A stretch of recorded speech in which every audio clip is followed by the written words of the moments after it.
অযথা অশান্তি করায় এবার কড়া জবাব দিল নীলুকে রাইয়ের মা। হ্যাঁ বন্ধুরা, ভিডিওতে লাইক দিয়ে দেখতে থাকুন। রাইয়ের মা সূর্যের প্রতি হওয়া অন্যায় অবিচারের জন্য রুখে দাঁড়িয়ে নীলুকে বলতে থাকে যে নীলু, তুই যেসব কথা বলছিস তার কোনো রকম কোনো আদেও কি এ কথাগুলো খাটে বলতো? তুই যাকে এই কথাগুলো বলছিস সে তো পুরোপুরি নির্দোষ। তখন এই কথা বলা মাত্র নীলু বলতে থাকে, বাহ, এ তো দেখছি যে গোটা 14 গোষ্ঠী মিলে এখন সব পাপ ঢাকার উপরে উঠে পড়ে লেগেছে, তাই না মা? এখন তাহলে তোমরাও রায় দিদিভাই এবং সূর্যের পরকীয়া সম্পর্ককে তোমরা সমর্থন দিচ্ছ? তখন এই কথা বলা মাত্র রাইয়ের মা বলতে থাকে যে নীলু, এর আগে আমার হাত উঠে যায় তোর উপরে, তুই তো নিজের মুখটাকে সামলে তারপরে কথা বল। তুই যে জিনিসটা জানিস না, তুই অর্ধেক সত্য জেনে নিজের দিদিভাইকে এবং সূর্যকে নিচু করছিস কী করে বলতে? তোর লজ্জা করছে না একবার এই কথাগুলো বলতে? তোর মুখে বাঁচছে না? তখন এই কথা বলা মাত্র নীলু বলতে থাকে, কেনই বা বাঁধবে মা, বলো তো? আমি কি কোনো কিছু ভুল বলেছি? আমার তো মনে হয় না যে আমি মোটেও কোনো কিছু ভুল বলেছি। তখন এই কথা বলা মাত্র রায়ের বৌমনি ফুঁসে উঠে বলতে থাকে যে নীলু, তুমি যে জিনিসটা জানো না সেটা নিয়ে কেনই বা কথা বলছো বলো তো? তুমি যে জিনিসটার জন্য সূর্যকে শুধু শুধু দোষারোপ করছো, সেই দোষটা তো কোনোদিনও সূর্য করেইনি।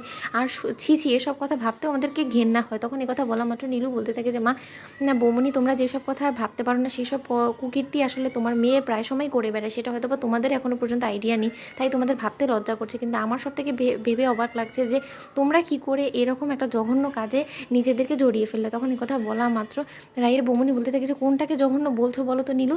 যে মেয়েটা কিনা ক্যান্সারের সাথে এরকমভাবে দিনের পর দিন যুদ্ধছে, যে মেয়েটার গোটা শরীরে বিষাক্ত এই ক্যান্সারের মতন মরণ ব্যাধিটা ছেয়ে গেছে, সেই মেয়েটাকে চিকিৎসা করানোর জন্য ওর পাশেই ওর লড়াইয়ে থাকাটা কি খুব বেশি অন্যায় এটা? তখন এই কথা বলা মাত্র নীলু বলতে থাকে, তার মানে? তখন সূর্য বলতে থাকে যে শোনো নীলু, আমি তোমাকে একটা কথা বলছি, নিশ্চয়ই তোমাকে অর্ধেক সত্যটাই অনির্বাণ দাদাভাই বলেছে, তাই না?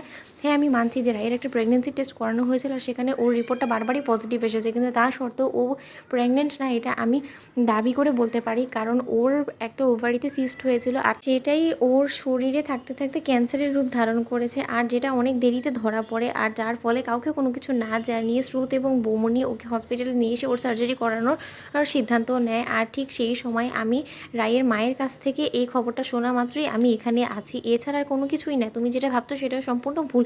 তখন এই কথা বলা মাত্র নীলু বলতে থাকে, আমি মোটেও বিশ্বাস করি না। তখন রায়ের মা বলতে থাকে, তুই কেনই বা বিশ্বাস করবি বলতো? তুই তো একটা অপয়ামী, তুই যত পর্যন্ত এখানে থাকবি তত পর্যন্ত আমার রায় মেয়েটা কোনো মতে সুস্থ হতে পারবে না। তাই আমি তোর কাছে হাত জোর করে অনুরোধ করছি, তুই এখান থেকে যত তাড়াতাড়ি সম্ভব বেরিয়ে যা। আমি তোর মুখ দর্শন করতে চাই না, কারণ তোর মতন একটা নোংরা কুৎসিত মেয়েকে জন্ম দিয়ে আমি যে ভুলটা করেছি, আর আমার বড় মেয়ের উপর আমি অবিশ্বাস করে যে ভুলটা করেছি, তার তো আর কোনো রকম কোনো প্রায়শ্চিত্ত আমি করতে পারবো না। কিন্তু একটা জিনিস আমি অন্তত করতে পারবো, যে আমার মেয়ের শেষ নিঃশ্বাস ত্যাগ করার আগে অন্তত তোর মুখটা যাতে ওকে না দেখতে হয় সেই ব্যবস্থা অন্তত আমি করতে পারবো। তখন এই কথা বলা মাত্র স্রোত বলতে থাকে যে কিসের জন্য তুই এসেছিস বলতো? তুই নিশ্চয়ই এখানে সিম ক্রিয়েট করার জন্য এসেছিস, তাই না দিদিভাই? তো বন্ধুদের ভিডিও ভালো লাগতে একটা লাইক, শেয়ার করে সাবস্ক্রাইব করতে ভুলো না।